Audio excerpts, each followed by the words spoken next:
Who is John Stewart? John Stewart, one of DC's earliest and most prominent black superheroes, debuted in 1971's Green Lantern Volume 2, Issue 87, when artist Neil Adams wanted a new substitute Green Lantern. The backup Green Lantern for Green Lantern Space Sector 2814, where Earth is located, was called Guy Gardner. Whilst now known as a redhead with a bowl cut and a mouthy bad attitude, portrayed in 2025's Superman movie by Nathan Fillion, back in the early 70s, Guy Gardner was a middle school gym teacher, and Neil Adams, after learning about the existence of this substitute Green Lantern, wasn't convinced that after test fighter pilot Hal Jordan, that the ring would skip over Batman and Superman and deem a Anglo-Saxon Midwest teacher as braver than those individuals. Not a sentiment I personally believe, by the way. In my book, anybody that spends all day enduring the BO and attitude of sweaty middle schoolers deserves a Medal of Valor. But Neil Adams went to his editor, Julius Schwartz, and said, I don't want to do something like break Guy's arm. He'll bounce back from that in a day or two. I want Guy to be hit by a bus because he's still gonna then be alive to be used down the line, but that'll do internal damage and justify taking him off the writing board for a year or two of potential stories as he recovers. The decision to make the character being from African American descent resulted from a conversation between Adams and editor Julius Schwartz, in which Adams recounts saying that given the racial makeup of the world's population, we ought to have a black Green Lantern. Not because we're liberals, but because it just makes sense. You look at an Olympic podium with gold, silver, and bronze, and outside of the really white sports, you rarely see three white guys on that podium.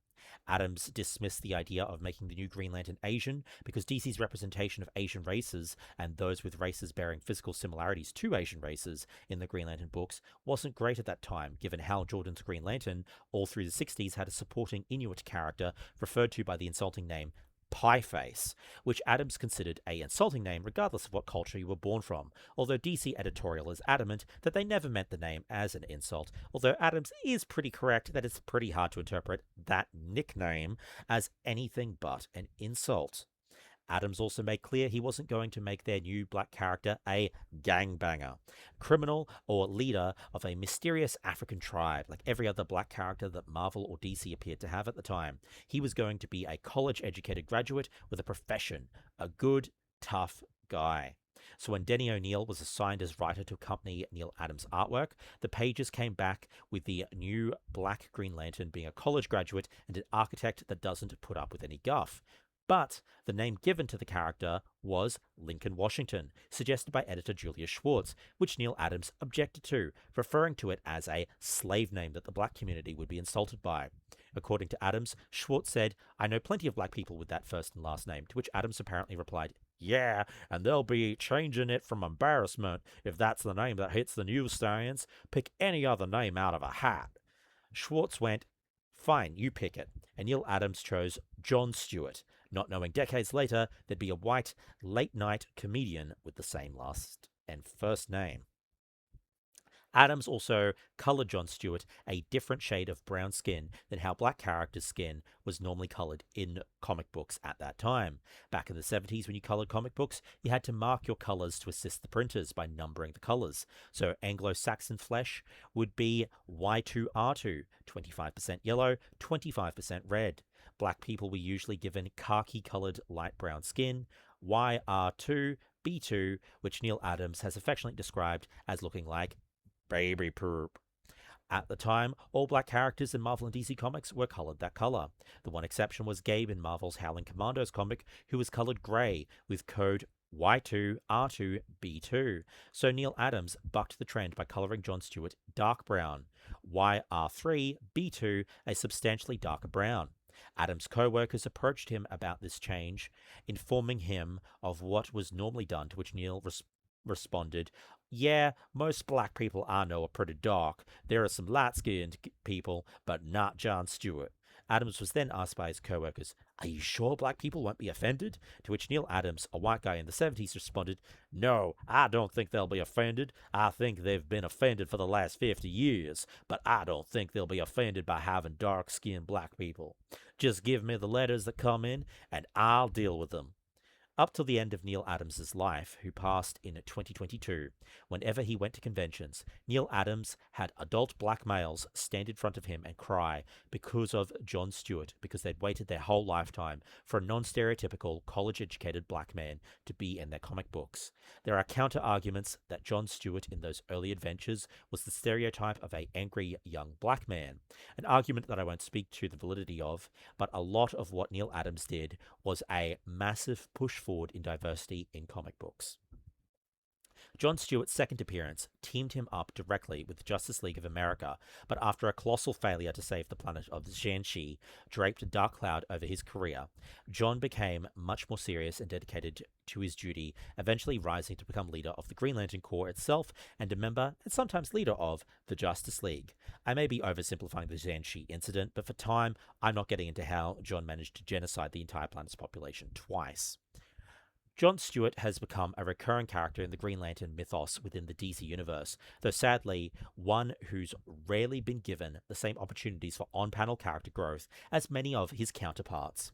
He became the primary character of Green Lantern Volume 2 in the mid-80s, from issue 182 through issue 200, many issues written by Steve Englehart of Doctor Strange fame, a Green Lantern run where Hal Jordan relinquished his place in the Green Lantern Corps.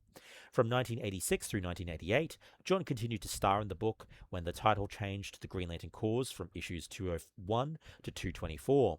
John would continue to make key appearances in Action Comics Weekly after the Green Lantern Corps series' cancellation. He starred in the comic Green Lantern Mosaic, which DC spun out of Green Lantern Volume 3, starting with a 4-part storyline titled Mosaic in Green Lantern Volume 3, issues 14 to 17. DC published 18 issues of the ongoing Green Lantern Mosaic title in 1992 through 1993.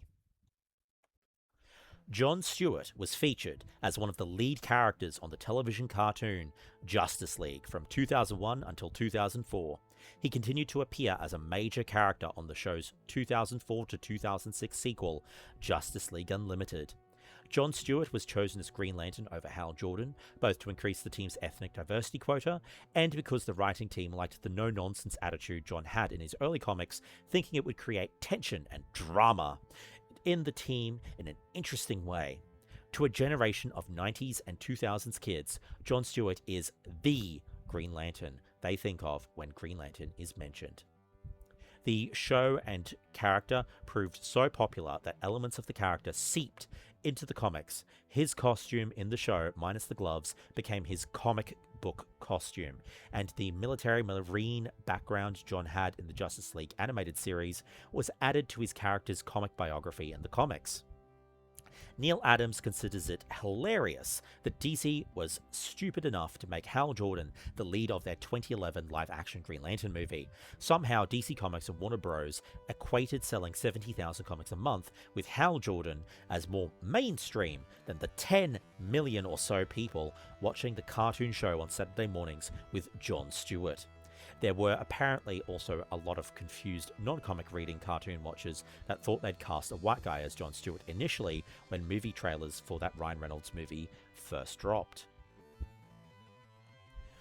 The John Stewart Green Lantern in the Justice League and Justice League Unlimited shows was voiced by the legendary voice actor Phil LaMarr, who pitched his voice lower and booming upon seeing character designs to match what he thought the voice would sound like coming out of such a broad chest.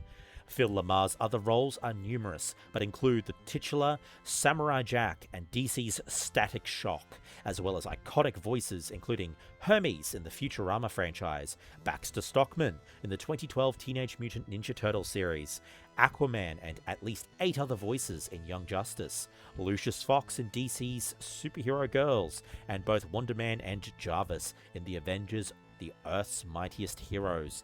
He's also lent his voice to an abundance of video games, from the Mass Effect franchise to Mortal Kombat to Doom 3 to the Final Fantasy games. Anyway, the John Stewart Green Lantern of the Justice League animated show had multiple different romance interests. The main one was Hawkgirl, which was complicated by actions that she made over the course of the Justice League show. In Justice League Unlimited, unable to trust Hawkgirl anymore, John Stewart dated Vixen, although a future time travel episode revealed that Hawkgirl and John would have a kid together. It is worth noting that John Stewart had never had a relationship with either character in the comic books, although the 2025 Green Lantern Corps book has alluded to one of the versions of Hawkgirl having had a romantic partner with John Stewart in a very read-between-the-lines sort of way, with the two characters interacting very awkwardly on panel at one point. John Stewart did have a relationship in both the animated series and in the comics with Katma 2. In the comics, Katma 2 by John Broome and Gil Kane, introduced in the 1960s, is originally from Korugar, the home planet of Green Lantern turned supervillain Sinestro. Originally regarded by Sinestro as his protege, Katma came to oppose his fascist control of the planet and testified against him when Sinestro was on trial before the Guardians. After his exile, she was nominated to take his place as Green Lantern for that sector. Katma would train John Stewart in being a Green Lantern. Their initial combative friction, moving from the training battlefield to the sheets. Eventually, the two married in 1987. Similarly, in the cartoon, Katma and John didn't initially get along while she trained him to be a Green Lantern, but during an undercover operation, the two have a romantic moment. In the comics, Katma 2 is tragically killed by a pink lantern ring-wearing supervillain called Star Sapphire. In 2011, it starts to become easier to track which comics feature John Stewart, and he becomes more of a consistent presence in DC Comics. So finally, a silver lining from the New 52 universe reboot that otherwise really messed up that universe and its continuity. John Stewart starred in the New 52 relaunch of Green Lantern Corps alongside Guy Gardner and became the sole lead character of the title from 2013 until the series' conclusion in 2015. Green Lantern Corps was replaced by Green Lantern The Lost Army, which also stars John Stewart as the lead. The writer of Green Lantern War Journal, Philip Kennedy Johnson, said, "John is one of the few Green Lanterns who seems almost born to it. A brilliant architect, a genius tactician, a devastating combatant, and a born leader of soldiers. Of course the Ring would choose him, and we explore that role for him in our story." For 5 years, starting in 2016, John Stewart was relegated back to a supporting role. For the first 2 years in the 2016 Hal Jordan and the Green Lantern Corps series, then the remainder of the time wasn't even assigned to a set book, any Green Lantern-related books being assigned to solo Hal Jordan adventures instead.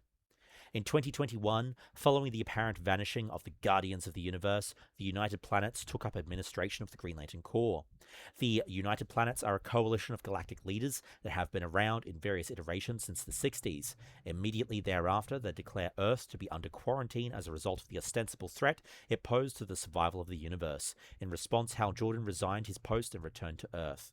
A bunch of events happened where John Stewart ascends and is separated by the Source into two different beings, a seemingly human Green Lantern / John Stewart and a Source-powered Emerald Knight / John Stewart that keeps fighting in the dark sectors. However, the Source still counts them as a single higher being. In the DC Comics universe, the Source is a primordial force of creation, along with its other aspects, the Presence and the Light. It is the source of all that exists and acts as the limitless energy from which all life sprang forth into the universe, revered by DC's new gods. It's one of those weird Jack Kirby world lore creations from the 70s that makes less sense the harder you squint at it. The human John Stewart was sent back by the Source to Earth Zero, where he seemingly retired not long after his departure for the Dark Sectors, and is the protagonist of the comic Green Lantern War Journal.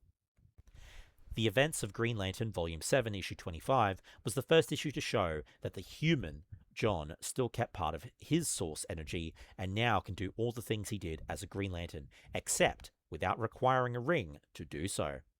To be clear, the Emerald Knight John Stewart is not the alternate dimension John Stewart that gets encountered when reading the Green Lantern War Journal comics. The Emerald Knight John Stewart eventually resurfaces in John's next series after Green Lantern War Journal, the Green Lantern Corps Volume 4 in issue number 9. If that all sounds confusing and convoluted, congrats! You've officially been introduced to Cosmic DC. Cosmic Marvel is only marginally more streamlined, Blame Jack Kirby. He was the creative vision who sent both universes' mythologies barreling in high concept directions. Now, you folk might realize why I focus so much on the Bat Fam. Earthbound stories are so much simpler. Oh, and in 2022, John Stewart was the star of a solo Green Lantern animated movie called Green Lantern Beware My Power, with Hawkgirl, Adam Strange, and Green Arrow as supporting characters. To hear more about John Stewart's adventures from 2023 onwards, make sure to check out this channel's Green Lantern War Journal comic recap.